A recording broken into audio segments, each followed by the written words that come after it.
Le mois dernier, j'ai acheté ma première maison après 13 ans de dur labeur. Ma récompense, une convocation au tribunal de mes propres parents. La raison? Cette maison aurait dû revenir à ma sœur sage.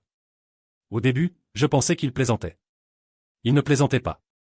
Vous voyez, je vivais de ramen et travaillais 60 heures par semaine depuis l'université, tandis que ma sœur sage avait tout sur un plateau, école d'art, appartement chic, tout lui était donné.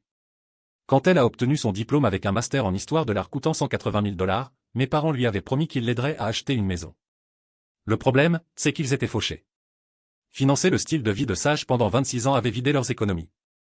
Alors, quand j'ai finalement réussi à mettre de côté assez pour un acompte sur une maison modeste de 3 chambres, soudainement, je suis devenu le méchant.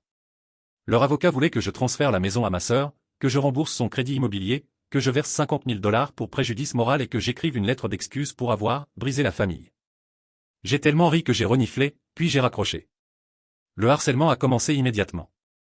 Ma mère a posté sur Facebook. Certains enfants oublient d'où ils viennent. Sa sœur a des prêts étudiants et pas de logement stable. Un bon fils aiderait sa famille. Quelle déception pour vos valeurs familiales. Ma tante a commenté, comportement honteux. Ta sœur a plus besoin de cette maison que toi de ton égoïsme. J'ai été désinvité pour Thanksgiving. Le groupe de discussion familiale a explosé. Des cousins que je n'avais pas vus depuis des années avaient soudainement des opinions sur ma cupidité. Mon oncle m'a traité d'égoïste pour ne pas avoir aidé la famille. Même des membres de la famille éloignée m'envoyaient des messages pour me dire que je détruisais la famille et que je devais faire ce qui est juste. Sage a commencé à poster des stories Instagram sur la trahison familiale et l'effet de l'argent sur les gens.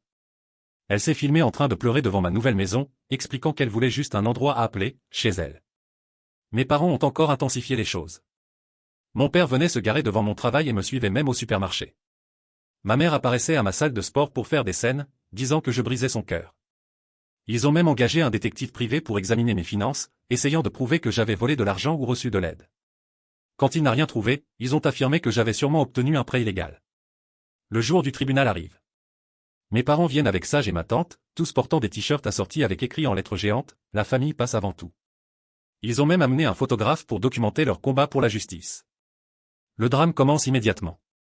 Sage se précipite vers moi en pleurant, « Je te pardonne d'avoir poussé les choses jusque-là. On peut encore arranger ça. » Je recule. Elle avance en titubant, bras en l'air, donnant un véritable spectacle pour la salle d'audience. Au fond, ma tante murmure assez fort pour que tout le monde entende, « Regardez-le. Il tourne le dos à sa propre sœur quand elle a besoin de lui. » Le juge frappe son marteau pour imposer le silence.